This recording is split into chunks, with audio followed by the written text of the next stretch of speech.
What would you think if I told you? The very trait that makes a woman magnetic to emotionally unavailable men is also the trait that could destroy her. There is an archetype buried deep within the collective unconscious, a woman cloaked in mystery, in radiant contradiction. She is soft but immovable, loving but unyielding. She is not naive. She sees men clearly, even the broken ones, especially the broken ones, and still she feels drawn to them, not because she needs to save them, but because part of her believes she can awaken them. Carl Jung called her the anima in form, the embodiment of the feminine image that lives inside every man's unconscious. But when she herself becomes too identified with this archetype, she forgets something crucial, that she is not his missing piece. She is her own whole. She doesn't chase him, no, but she mirrors something to him he cannot understand.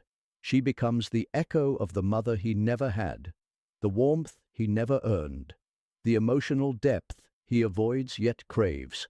Her energy doesn't demand, it pulls. She walks into a room and his walls tremble, not because she's trying to tear them down, but because her presence reveals how fragile they really are. He is the emotionally unavailable man, the man of charm and control, of depthless conversations and detoured glances. He may even speak the language of healing, of consciousness, of doing the work. But when it comes to intimacy, he vanishes into abstraction, and still he cannot resist her. Why? Because this archetypal woman evokes what he's buried. She doesn't flatter his ego. She bypasses it. She doesn't demand vulnerability. She evokes it. And for the first time in a long time, perhaps ever, he feels seen. Not for who he pretends to be, but for the boy still hiding behind the mask of self-protection. She unknowingly activates his psychic chaos, not because she wants to, but because she is. She has done her shadow work, or at least enough to hold space for his rage, his silence, his coldness, not because she deserves those things, but because she's learned how to transmute pain into compassion. And that energy, unconditional yet sovereign, becomes intoxicating to the man who has only ever known love as performance. You may know this archetype already. You may be her. The woman who holds depth like a secret, who attracts men with impossible wounds, the woman whose empathy becomes her currency, the woman who knows how to feel for two, think for two, hope for two. And at first she feels powerful. She feels chosen. She feels like she has finally become the one, the only woman who could make him feel. But over time, the same man who was obsessed with her soul will begin to retreat. Not because she's too much, but because he cannot handle the reflection she offers. This is the curse of the archetype. She becomes irresistible to men who cannot hold her, not because she is broken, but because she is complete in ways they've never dared to become. And still, she stays, for a while, because somewhere in her shadow lives the story that if she's just patient enough, soft enough, understanding enough, he will rise. But this belief is not love. It is an inheritance, passed down by generations of women taught to carry what was never theirs. It is the echo of martyrdom dressed in divinity. And until she sees this, until she separates the archetype from her identity, she will continue to attract men who want to taste her soul but will choke when it's time to hold it. There comes a moment, quiet usually, like a breath that's been held too long, when she realizes the truth. Her depth does not fix him. Her love does not open him. Her presence, though unforgettable, is not a key to a door he has nailed shut from the inside. And still, he lingers. Emotionally unavailable men are not always cruel. Often they are gentle, attentive in moments, even self-aware. That is part of what makes the archetype feel so alive. He teases potential. He shows flashes of the man he could be, just enough to keep her orbiting the possibility of transformation. He praises her intuition. He calls her different. He looks at her like she's a mirror to his higher self, and for a moment she believes it too. But this is where Jung's wisdom cuts through illusion like a knife. The emotionally unavailable man is not drawn to her because he's ready to evolve. He's drawn to her because his soul recognizes what it cannot yet embody. He is not seeking partnership. He is seeking proximity to healing without taking the medicine himself. And she, radiant, empathic, sovereign in her tenderness, becomes that medicine, But healing by proxy is not healing. It's hunger, and eventually she will feel it, the ache of being devoured by a man who calls her goddess while never stepping into godhood himself. You must understand this. There is a difference between being magnetic and being nourished. You can be worshipped for your light and still be left in the dark. You can be desired endlessly by the broken masculine and never be held in safety. Because to the emotionally unavailable man, the anima is not real. She is an image, a projection, a portal he glimpses but never enters. He chases her essence and avoids her reality. He loves the idea of her but cannot face the raw human presence of her. This is where the story splits. Some women, upon seeing this pattern, try to dim themselves. They reduce their light to match his comfort zone. They abandon their emotional truth in exchange for proximity. They try to become more relatable, less intense, more patient. But this betrayal of self does not keep him close. It only dissolves the very essence he fell in love with. Others, fewer but rising, make a different choice. They begin the deeper work of separation, not from him, but from the archetype itself. They recognize that being the muse, the mirror, the emotional alchemist is not the same as being loved. They realize that being the one he never forgets is a beautiful tragedy, not a triumph.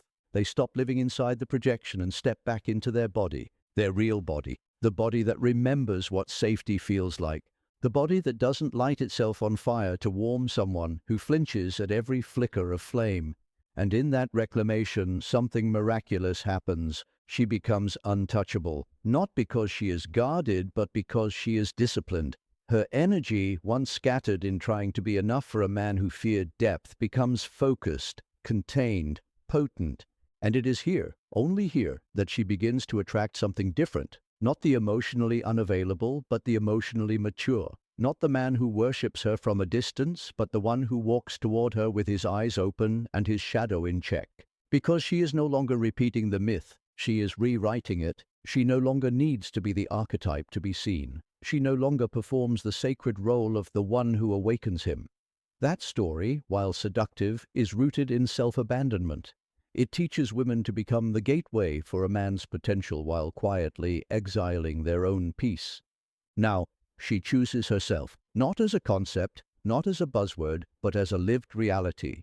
This shift is internal, invisible at first, but it ripples. She begins to feel the weight of her intuition in her chest and honors it without debate. She no longer explains away the red flags because she's no longer trying to outlove them. She sees avoidance, projection, emotional shutdown, and instead of rising to meet it with over-functioning empathy, she pauses. Because something inside her has changed. She no longer trades her feminine depth for a chance to be needed. Jung taught us that the archetypes are not roles to live within. They are forces to integrate and transcend. When a woman lives too long as the anima incarnate, she becomes a magnet for men who mistake her presence for therapy, her affection for healing, her softness for salvation. But she was never meant to be a symbol. She was meant to be a sovereign. And sovereignty looks like this. No more chasing closure from unavailable men. No more decoding mixed signals. No more becoming the therapist, the motivator, the muse. She is no longer enticed by emotional starvation dressed as mystery. Instead, she learns to sit with her own longing, not as a signal to pursue a man, but as a portal back into herself. Because the need to be needed, that's a wound too. One inherited from generations of women who were told that their power came from being chosen, that their worth lived in their ability to inspire transformation in others. But the empowered feminine no longer builds temples for men who will not kneel. She builds altars within herself. This is not detachment. This is not coldness. This is reclamation. And it's magnetic in a different way. No longer a soft, sweet pull that soothes the unhealed masculine. Now it's a gravity, steady, rooted, electric. The kind that draws in only those who have done the sacred labor of facing themselves. Because this version of her does not soothe the man who cannot sit with silence. She does not entertain the one who says all the right things but collapses in the face of intimacy. She is not available to men who see her as an experience rather than a human being. She is no longer irresistible to emotionally unavailable men. She is invisible to them. not because she's hiding, but because her frequency no longer echoes their dysfunction. They cannot find her in the shadows of their own chaos anymore. She's no longer holding the candle at the cave's entrance. She's gone, ascended, reborn. And now, only the man who has faced his own inner feminine, his wounds, his mother, his ego, only he can feel her. Only he can step toward her without needing to be saved. And when he does, there is no chase, there is no performance, there is only recognition. Two souls, fully formed, meeting not in fantasy, but in truth. She no longer vibrates with urgency. There is no desperation in her eyes. Her stillness speaks louder than her stories ever did, and the men who once fed on her openness now find themselves disoriented, unable to access her. What once made her irresistible to the emotionally unavailable is now what shields her from them entirely. She has closed the circuit, not in bitterness, but in reverence for herself, and in that quiet, spacious place where she used to fold into others' wounds, she now builds rituals, boundaries, a sacred architecture of self-respect. She drinks from her own cup and lets it overflow, not toward a man who refuses to rise, but into the soil of her own becoming.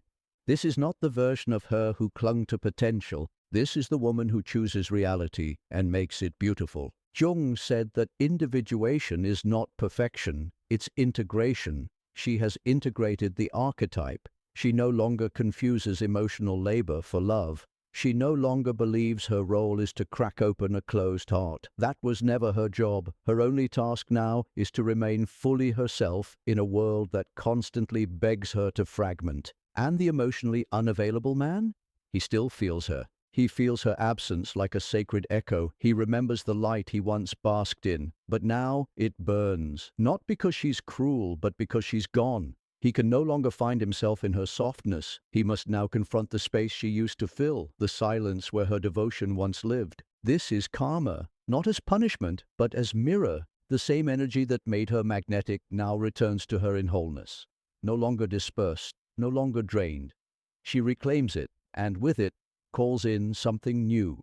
He is not flashy, not charming in the way she used to crave, but he is present. He does not flinch in the face of depth. He does not require translation. He does not mistake her sovereignty for threat. He comes not to be fixed, but to walk beside her. And when he meets her, he does not fall in love with the archetype. He falls in love with the woman, wild, real, layered, with the parts of her that are divine and the parts still healing, with the part of her that no longer shines for attention but radiates because she knows who she is. This love is not a climax. It is a coming home, a place where her emotional wisdom is no longer exotic but understood, a place where her silence is not feared but held, a place where she is not pedestalized but met, because she has done the work. She has walked through the fire of codependent fantasy and emerged with her crown intact.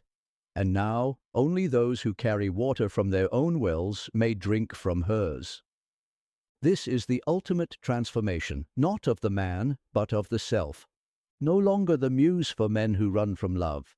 Now the woman who chooses it, when it's safe, when it's sovereign, when it's real. And in that sacred choosing, she becomes something more powerful than irresistible. She becomes unavailable to anything less than truth.